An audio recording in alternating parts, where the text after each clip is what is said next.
Alhamdulillah sekali Ibu Emi ini memberikan ruang diskusi silaturahmi pada hari ini.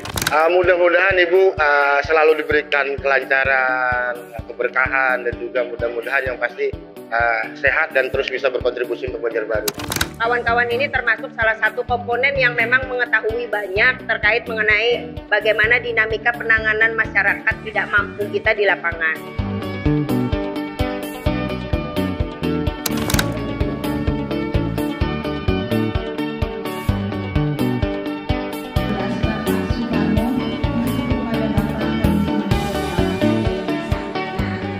Hari ini memang reses kita agak berbeda dari biasanya.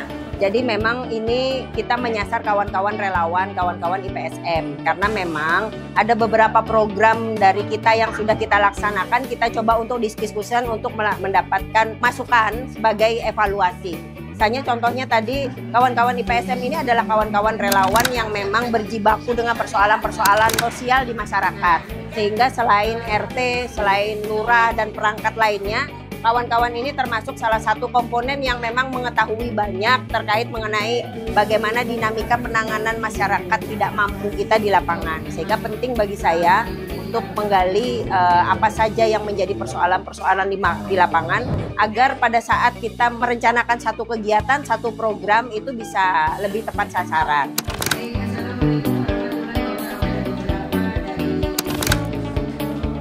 Nah, beberapa program yang kita lakukan evaluasi tadi adalah terkait mengenai program pemakanan kita untuk masyarakat tidak mampu kita. Dan ternyata memang harus kita lakukan evaluasi bagaimana kemudian pertama terkait updating datanya. Data masyarakat kita sebagai penerima. Karena memang data masyarakat miskin tidak mampu kita ini dari Kementerian Sosial, Dinas Sosial, dan lain sebagainya itu berbeda-beda.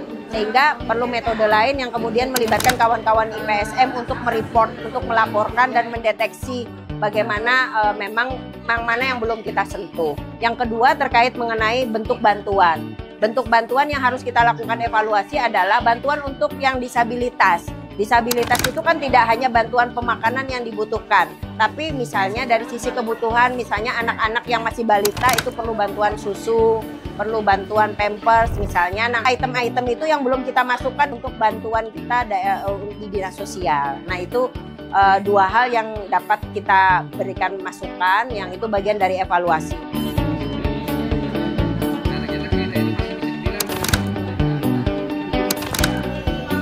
Assalamualaikum warahmatullahi wabarakatuh. Mohon izin, nama saya Catur Zulkarnain. Kami dari Ikatan Pekerja Sosial Masyarakat Kota Banjarbaru. Alhamdulillah hari ini diberikan kesempatan untuk bisa bertemu silaturahmi dengan Ibu Emi Lasari, sehingga apa yang menjadi kendala dan juga hal-hal yang kami temukan di lapangan bisa kami sampaikan kepada Ibu pada hari ini. Terkait beberapa permintaan untuk kelancaran kegiatan kami di lapangan sudah kami sampaikan tadi kepada beliau. Mudah-mudahan apa yang kami inginkan atau apa yang kami minta itu bisa direalisasikan sehingga kegiatan-kegiatan kami di lapangan bisa berjalan dengan lancar.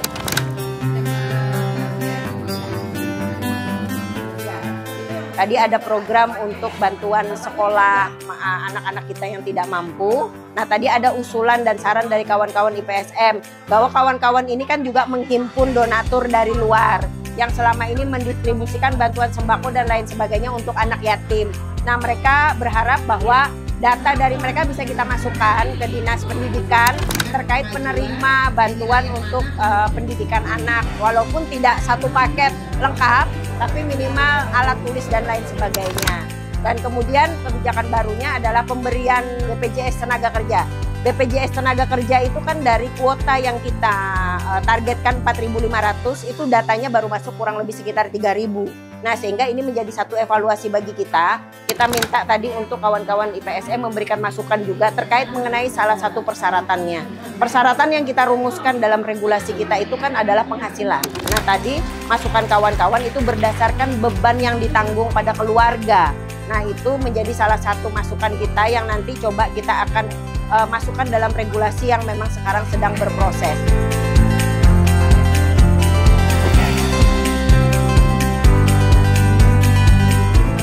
Kami tadi yang utama itu terkait dengan armada. Jadi armada itu karena kami ini mobile-nya itu 24 jam. Jadi agak kesulitan kalau memang kami tidak ada armada. Jadi mudah-mudahan permintaan kami dengan armada ini bisa terpenuhi sehingga kegiatan-kegiatan kami yang memang 24 jam itu bisa dilaksanakan dengan baik. Terus terkait dengan ada juga kami sekretariat, karena sekretariat ini kami nanti tempat ngumpulnya kami semua, jadi kami bisa berkomunikasi, koordinasi terkait dengan kegiatan-kegiatan kami khususnya untuk kegiatan-kegiatan sosial yang ada di Kota Banjarbaru.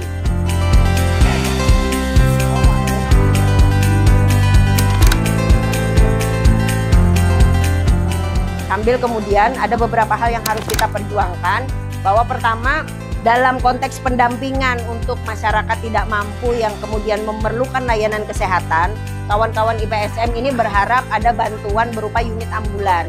Karena memang masyarakat yang tidak mampu kita yang dalam kondisi memerlukan layanan kesehatan ini kan tidak mengenal waktu. Kalau hanya kita mengandalkan layanan dari puskesmas, maka ketika tidak jam kerja itu menjadi kendala untuk kawan-kawan melakukan koordinasi, sehingga tidak bisa membantu secara maksimal. Itu satu. Yang kedua, dalam rangka kerja-kerja kawan-kawan di IPSM itu dibukukan satu sekretariat. Sekretariat yang ada ini kan sementara ini ikut di Dinsos. Nah, kita berharap bisa tidak ikut di Dinsos sehingga kemudian bisa lebih fleksibel. Nah, itu beberapa hal yang kira-kira bisa kita lakukan supporting. Selain itu juga satu perhatian saya tentang bagaimana bahasanya tali asih ya. Tali asih untuk kawan-kawan IPSM, karena kawan-kawan IPSM ini adalah relawan-relawan sosial, ujung tombak dari penanganan juga persoalan-persoalan sosial di kita di masyarakat. Tentunya kawan-kawan juga harus mendapat reward yang cukup memadai dan perhatian dari pemerintah kota ke depan itu juga akan kita perjuangkan.